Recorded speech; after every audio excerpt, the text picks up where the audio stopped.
All right, ladies and gentlemen, welcome to our last video of Chapter 6. We are still in 6.3. This is day 4 of 6.3, more geometric random variables. By the end of this lesson, you'll be able to calculate the mean and standard deviation of a geometric distribution and interpret these values. Let's get started. All right, this is a short one today. 6.3, day 4, more geometric distributions. You can read the following information on pages 453 to 454.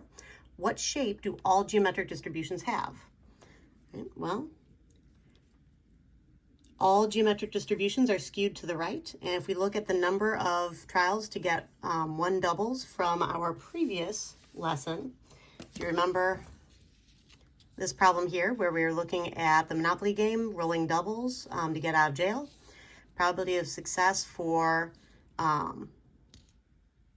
getting doubles on our first roll was 1 out of 6, gain doubles on our second roll, 5 out of 36, and so on.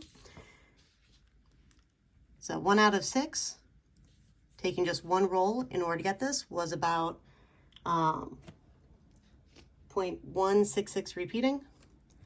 And then on our second one, here, we're going to go ahead and use the calculator to come up with these. So if we hit second vars to get to distribution, and we go all the way down to geometric PDF, so geomet PDF, we're looking at probability of success was 1/6, and to get it on the first try was at 1.6 repeating. To get on the second try, so it takes 2 rolls in order to get doubles, would be 0.138 repeating.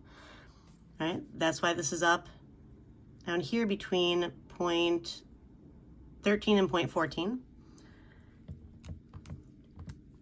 If it takes exactly 3 trials to get a success, 0.1157,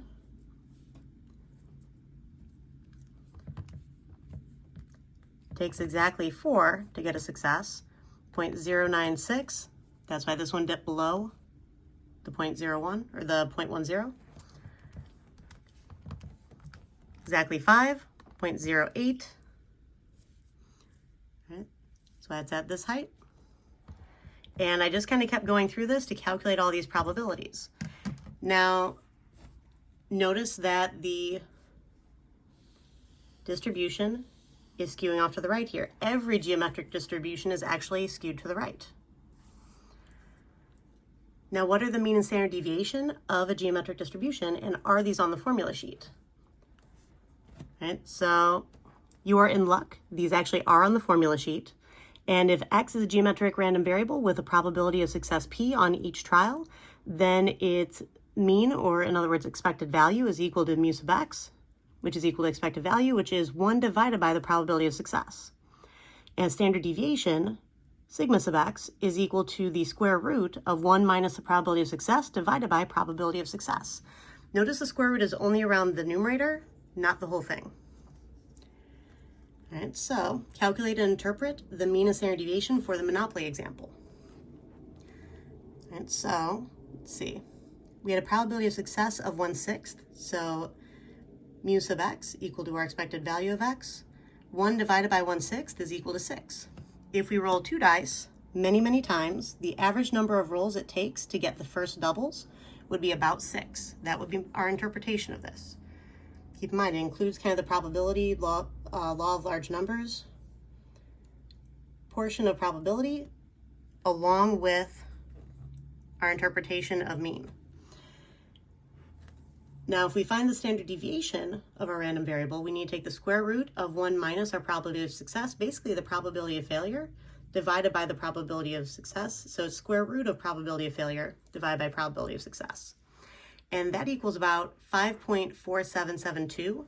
Now, when I'm calculating this, I literally set up the fraction, and then I set up my square root. I have 1 minus 1/6 over 1/6. So I type it in exactly as it appears here.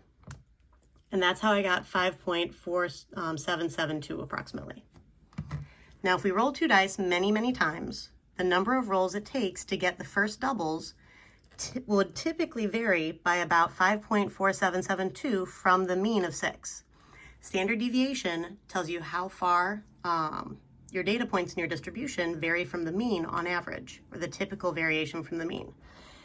And we're saying how far, so the number of rolls would typically vary by about our standard deviation value from the mean of 6.